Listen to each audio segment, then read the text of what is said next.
కోమటిరెడ్డి వెంకటరెడ్డి గారు. అధ్యక్ష, ధన్యవాదాలు అధ్యక్ష. మీకు ముందుగా గౌరవ ముఖ్యమంత్రి గారు ఈరోజు మన ప్రియతమ నాయకురాలు మనం తెలంగాణ రాదనుకున్న సమయంలో 4 కోట్ల మంది ప్రజల ఆకాంక్ష నెరవేరుస్తూ సకల జిల్లా సమ్మెతో పాటు అన్ని పార్టీలు కుల మతాలకు అతీతంగా ఈసారి తెలంగాణ కావాలని ముందుగా 99లో మేమందరం 41 మంది ఎమ్మెల్యేలుగా గెలిచి ఆ రోజు రాజశేఖర రెడ్డి గారు ప్రతిపక్ష నాయకుడు ఉంటే చిన్నారెడ్డి గారు ఇంకా ఇంద్రకరణ్ రెడ్డి గారు మేము 41 మంది శాసనసభ్యులం.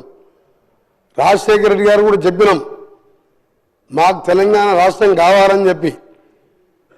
అప్పుడు ఢిల్లీకి వెళ్ళి సోనియా గాంధీ గారిని ఒప్పించి కోరితే వారు ప్రణబ్ కుమార్ కమిటీ వేసి తెలంగాణ ప్రాసెస్ అప్పుడు మొదలైన అధ్యక్ష మన దేశం తెలంగాణ ప్రాసెస్ అలాంటి స్టార్ట్ చేసుకుంటూ డిసెంబర్ 9 తెలంగాణ ప్రకటన రావడం, అదే రోజు మా నాయకురాలు తెలంగాణ పుట్టినరోజు కావడంతో ఈరోజు మా ముఖ్యమంత్రి గారు ప్రవేశపెట్టిన తీర్మానానికి మా సోనియా గాంధీ గారికి తెలంగాణ దేవతకు నా యొక్క శుభాకాంక్షలు తెలియజేసుకుంటూ వారికి మద్దతు ఇస్తూ ఈరోజు చరిత్రలో నిలిచిపోయే రోజు ఇది. మన అస్తిత్వానికి ప్రతీకలైన వ్యవసాయం చేసుకునే తల్లిని ఇవాళ తెలంగాణ తల్లి రూపంలో గౌరవించుకునే సందర్భం. 4 కోట్ల మంది ప్రజల కోరిక తీరిన రోజు, ప్రకటన వచ్చిన రోజు. నాకే 4 కోట్ల మందితో నాకు తెలంగాణ అంటే ఎక్కడ లేని అభిమానం. అందుకే ఆ రోజు పిల్లలు చనిపోతుంటే ముఖ్యంగా మా నల్గొండ జిల్లా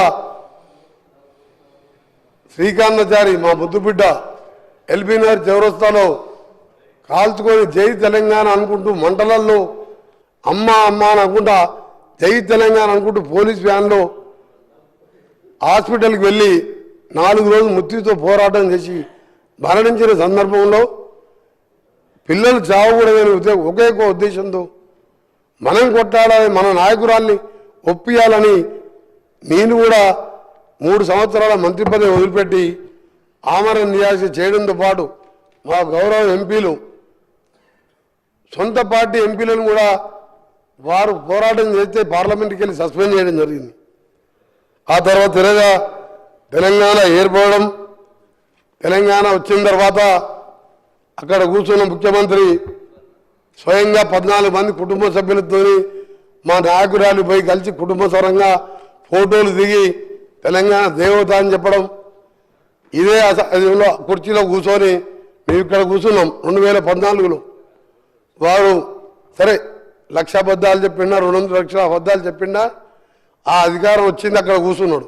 మేము ఇక్కడ కూర్చొని మొదటి సభలో ఎవరు ఒప్పుకున్నా ఒప్పుకోకపోయినా సోనియా గాంధీ లేకుంటే ఈ జన్మలో కాదా మరో జన్మలో కూడా తెలంగాణ వచ్చేది కాదు, ఆమె పుణ్యాన తెలంగాణ వచ్చింది అని చెప్పి సభలో అందరి సమక్షంలో వారు ప్రకటించడం జరిగింది.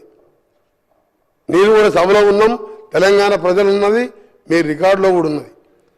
ఈరోజు అలాంటి సోనియా గాంధీ పుట్టినరోజుతో పాటు తెలంగాణ అస్తిత్వానికి ప్రతీకలైన ఒక అమ్మ లాంటి తెలంగాణ తల్లిని ఈరోజు ఆవిష్కరించుకుంటూ పోతున్న సందర్భంలో వాళ్ళు ఆ నాయకుడు కనీసం వచ్చి శుభాకాంక్షలు చెప్పేది పోయి బయట పిచ్చి పిచ్చి వేషాలు చేస్తూ ఈరోజు ఇంత పవిత్రమైన రోజు తెలంగాణ ప్రకటించిన రోజు ఇది. అందుకే అధ్యక్ష ఈరోజు మీ ద్వారా మరొకసారి ప్రతిపక్ష సభ్యులకు బీజేపీ వారు కానీ సిపిఐ పార్టీ వారి నాయకులకు వారికి కూడా ధన్యవాదాలు తెలియజేసుకుంటూ తెలంగాణ వస్తే అందరం జన్మ ధన్యమైపోయిందిరా, మన జీవితాలు బాగుపడతాయి, అందరం కూడా బంగారు తెలంగాణ కాకుండా నీళ్లు నిధులు నియామకాలు వస్తాయనుకున్నాం. కానీ 10 ఏళ్లలో అవి ఏమీ రాలే.